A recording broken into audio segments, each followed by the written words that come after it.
Hello guys, তো গ্যালারিতে just পড়েছিল তাই ভাবলাম তোমাদের সাথেও শেয়ার করি। তো কালী পুজোর নেক্সট ডে বন্ধুদের সাথে বেরিয়েছিলাম ঠাকুর দেখতে। কালী পুজো মানেই চারিদিক শুধু লাইট আর প্যান্ডেল। তো ফার্স্ট থিম এর প্যান্ডেল যেটা আমাদের ফার্স্ট দেখেছিলাম সেটা হচ্ছে পুতুল নাচের। জাস্ট দেখো কি সুন্দর বানিয়েছে, এক একটা পুতুল হ্যান্ডমেড ছিল।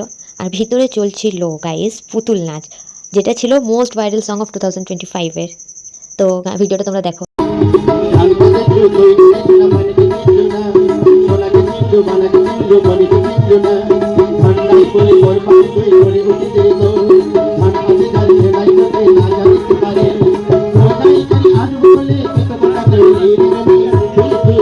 তোমরা বুঝেই গেলে আমি কোন গানের কথা বলছিলাম। ছি ছি ছি রেনুনি ছি।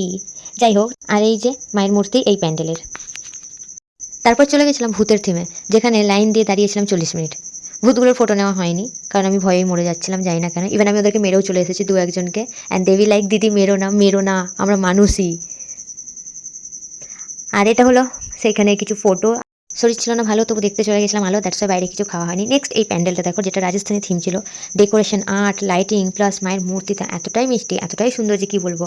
ভিতরের আর্ট, এক একটা থিমের যে পার্ট, রাজস্থানি ফুল থিম ছিল। এত আমি ভিডিও করিনি, প্রচণ্ড ভিড় ছিল, প্রচণ্ড মানে ভিডিও করা পসিবল হচ্ছিল না। তো দ্যাটস আমি যেটুকু পেরেছি করেছি, তার মধ্যে ছোটো হাইট নিয়ে কতটাই ভিডিও করবো। তাই কিছু ফটো শেয়ার করে দিচ্ছি, ফটোগুলো দেখো বুঝে যাবে কি সুন্দর বানিয়েছিল। তো অবভিয়াসলি কালী পুজোটা এইভাবেই কাটলো, specially next day, not Kali পুজোর দিনটা, নেক্সট ডে কালী পুজোর পরের দিনটা। তো এই কিছু কিছু ঠাকুর দেখে ঘুরে বেরিয়ে অ্যান্ড উইদাউট খাবার খেয়ে জাস্ট বাদাম ভাজা নিয়ে ঘর চলে এসেছি।